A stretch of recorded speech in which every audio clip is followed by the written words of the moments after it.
Another collision between Chinese and Philippine vessels took place in the South China Sea on August 31st. According to the U.S. State Department, a Chinese Coast Guard ship intentionally collided 3 times with a Philippine Coast Guard ship within the Philippines' Executive Economic Zone. This caused damage to the Filipino vessel and put the crew's safety at risk. The U.S. condemned this incident, calling it the latest dangerous and escalatory action by China in the South China Sea. The U.S. also noted that China has repeatedly aggressively interfered with the Philippines' legitimate air and maritime operations near Second Thomas Shoal throughout August. The U.S. reaffirmed its commitment under the 1951 U.S.-Philippines Mutual Defense Treaty. This treaty extends protection to any armed attack on Philippine forces, public vessels, or aircraft, including Coast Guard vessels, in the South China Sea.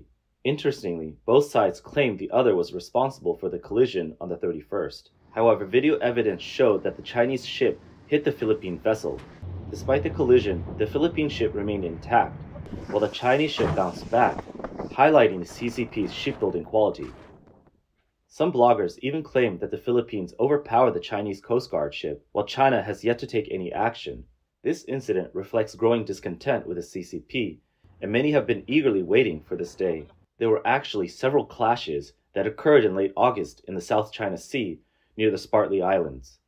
On August 26, a Philippine supply ship was rammed by a Chinese Coast Guard vessel near Second Thomas Shoal. The collision created a 1.5-meter wide hole in the ship, forcing the mission to be aborted.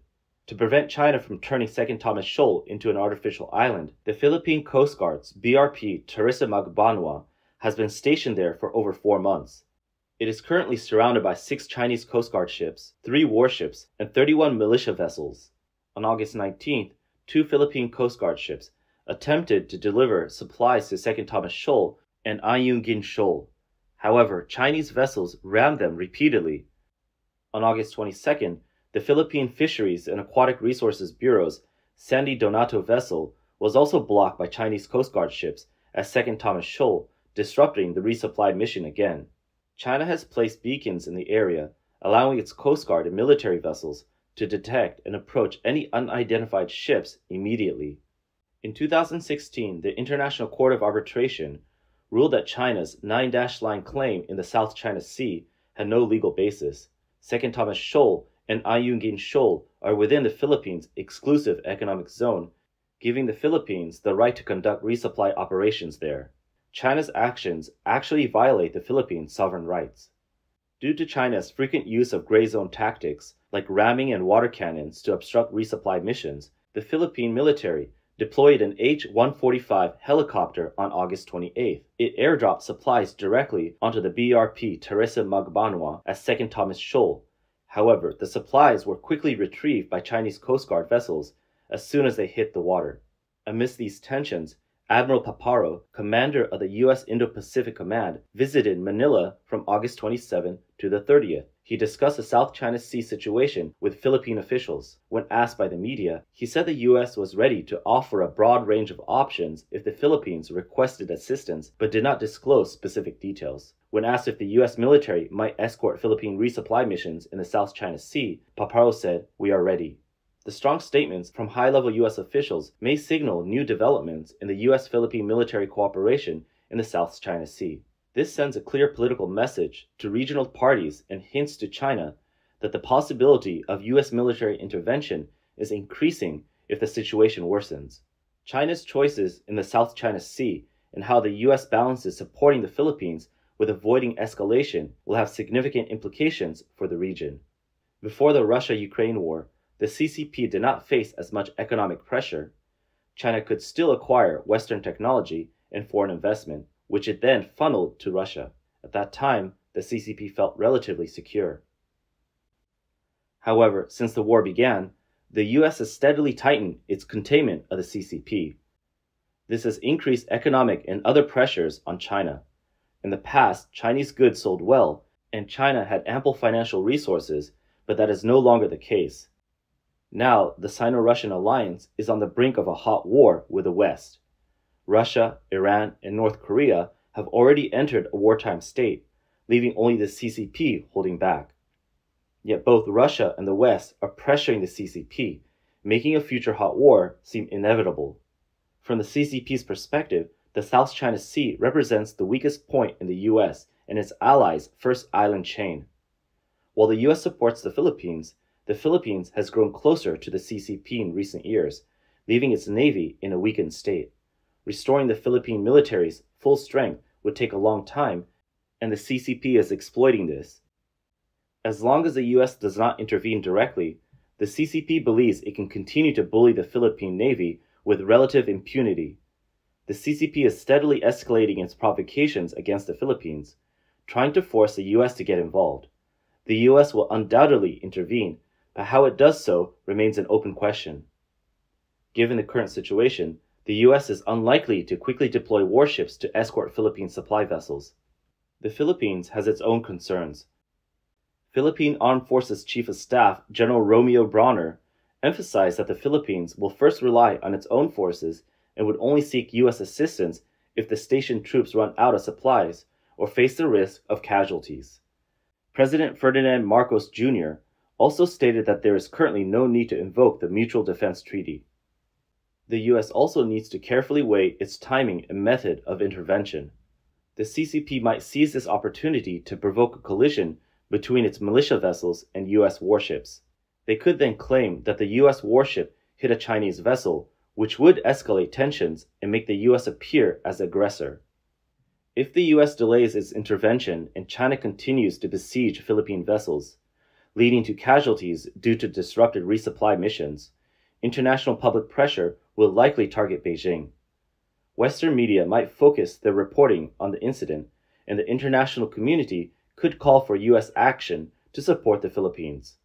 In such a scenario, US intervention would give Washington a better chance to manage the situation. More likely, the US is seeking alternative solutions.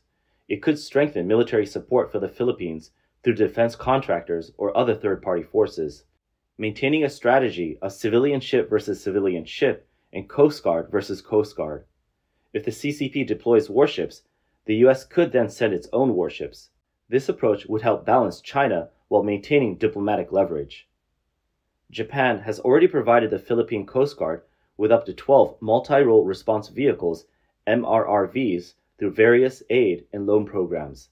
The 3,000-ton multi-purpose ship BRP Teresa Magbanwa, currently stationed at Second Thomas Shoal, is one of these Japanese vessels.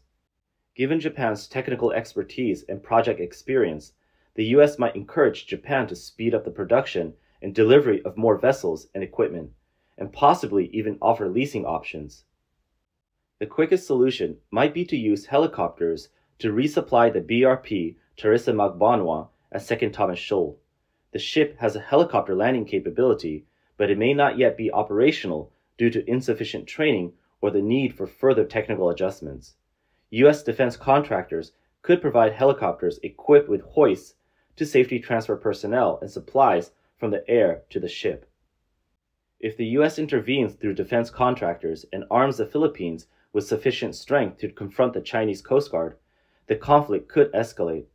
Although the Philippines does not have sovereignty over these reefs, the vessels are maritime outposts. If the Chinese Coast Guard kills or captures Filipino soldiers, it would amount to an armed invasion. Even if the Chinese Coast Guard manages to tow away the Philippine ships and occupy Second Thomas Shoal and Ayungin Shoal, China would have to deploy its Navy and Air Force to protect these territories, prompting US intervention. This would likely trigger a localized naval conflict. At that point, this crucial shipping route in the South China Sea would likely be paralyzed, halting maritime traffic between China, Japan, South Korea, and Vietnam.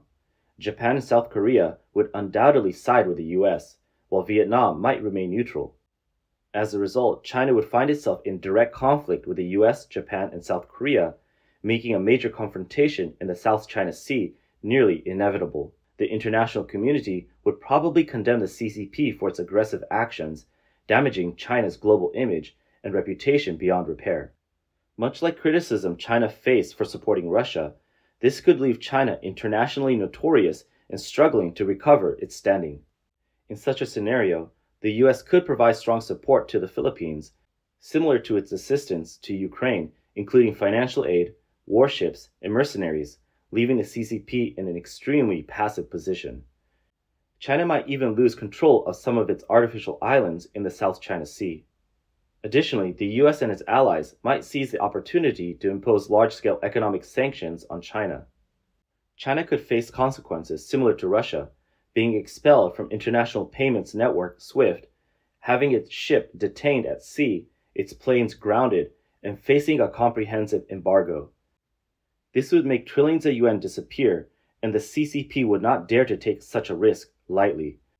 If the situation escalates, capital from China and Southeast Asia could flow to the US, leading to a devaluation of the yuan. The US Federal Reserve's delay in cutting interest rates suggests it might be waiting for this moment. Faced with possible US strategies, the CCP is in a tough spot. Domestic economic pressures are rising, and the Russia-Ukraine conflict has changed the global environment. The CCP urgently needs an external struggle to divert attention from internal issues and rally public support.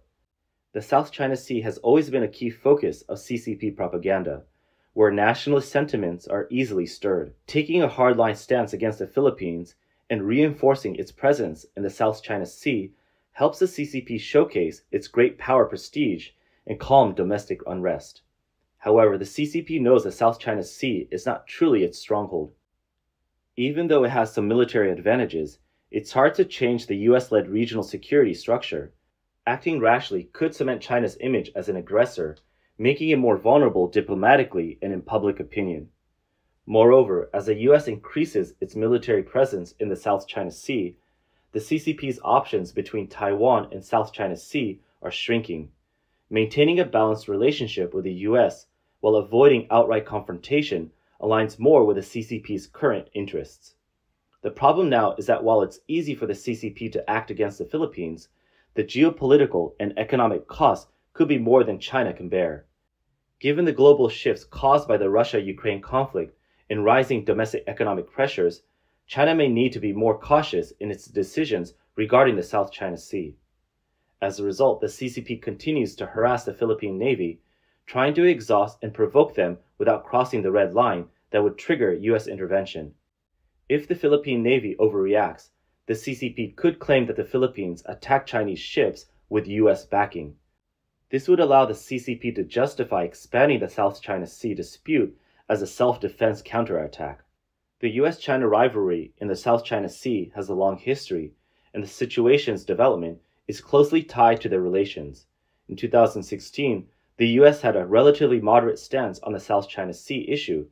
That year, the US pulled back from the South China Sea partly because the US-China relations were still fairly good. China's economy was strong, and the public had an optimistic sentiment. But the situation has changed dramatically. China's economy has declined under the impact of the pandemic and the Russia-Ukraine war, making economic growth and job security top priorities for the CCP. The domestic market alone can't sustain this, forcing China to seek external breakthroughs. Meanwhile, Russia's setbacks in Ukraine have increased its need for support, putting more pressure on the CCP. The leadership now faces complex internal and external pressures, making them wary of a direct conflict with the US in the South China Sea. Despite these pressures, the CCP has decided to take risks by frequently provoking the South China Sea, testing the US's limits. This time, however, they have chosen a more covert, gradual approach using gray zone tactics to avoid overly provoking Washington. The CCP's strategic intent remains the same as it was a few years ago, to disrupt the US-led regional order. But due to the current disparity in power, they have adopted a more indirect strategy. Given the current situation, with US and Japanese support, the two stranded Philippine ships are still holding their positions and supplies are still being delivered by helicopters. A major conflict in the South China Sea seems unlikely for now. So, from a broader perspective, what is the strategic intent behind the US's strong stance this time? Recently, the International Air Transport Network detected many US C-17 planes transporting weapons and ammunition to Europe. At the same time, a larger number of US naval forces have been sent to the Middle East. The USS Abraham Lincoln carrier group, along with its destroyers, has already arrived there. This shows that the US military is currently focusing on the Ukraine crisis in Europe and the situation in Iran, leading to a reduced presence in the Asia-Pacific region. The CCP might see this as a window of opportunity in the South China Sea. With the US military presence reduced, China could increase military pressure on the Philippines to gain a strategic advantage in the South China Sea disputes. This might explain the increase in the number of clashes between China and the Philippines in the South China Sea in August. China's deployment of a Type 055 destroyer to patrol areas around Second Thomas Shoal and Mischief Reef is a clear example. However, US military officials have publicly stated their willingness to assist the Philippines in delivering supplies and rotating stationed troops. This sends a clear and firm message to China. US interests in the South China Sea are not to be violated. If China makes any major moves in the Taiwan Strait or the South China Sea, the US is likely to increase its military presence in the South China Sea to stabilize the region. Washington seems to be using this counter-cyclical adjustment to limit China's strategic space in the South China Sea. The Philippines seems to be aligned with the US strategy. On August 22nd, the Philippine Coast Guard, along with the Bureau of Fisheries and Aquatic Resources, deployed 3 government vessels loaded with media reporters. They set out from Thitu Island, heading west to Iroquois Reef, just 5 kilometers away. However, they were forced back to Thitu Island by the Chinese Coast Guard's 5103 ship and several militia vessels. The 054A frigate Yulin also moved toward Thitu Island. On the same day, the Philippines sent a plane to scout over Mischief Reef, where China has reclaimed land. Video footage shows the plane flying low and close to the reef, clearly capturing the various structures on the island, including naval guns and close-in weapon systems.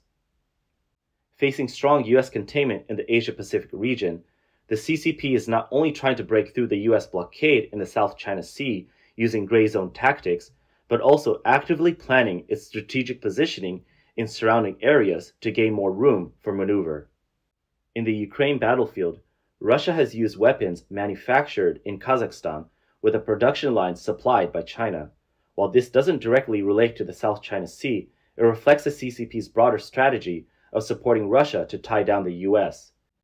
Western countries are trying to lower oil prices by increasing production to hurt Russia's economy.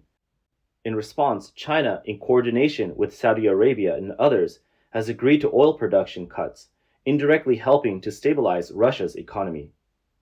Regarding Turkey, the CCP is also working behind the scenes. As a NATO member, Turkey had the opportunity to support Western countries in entering the Black Sea and increasing pressure on Russia. However, through the Belt and Road Initiative and aerospace cooperation, China has exchanged various benefits with Turkey. This led Turkey to prohibit any country from passing through its waters into the Black Sea, cutting off NATO's threat to Russia.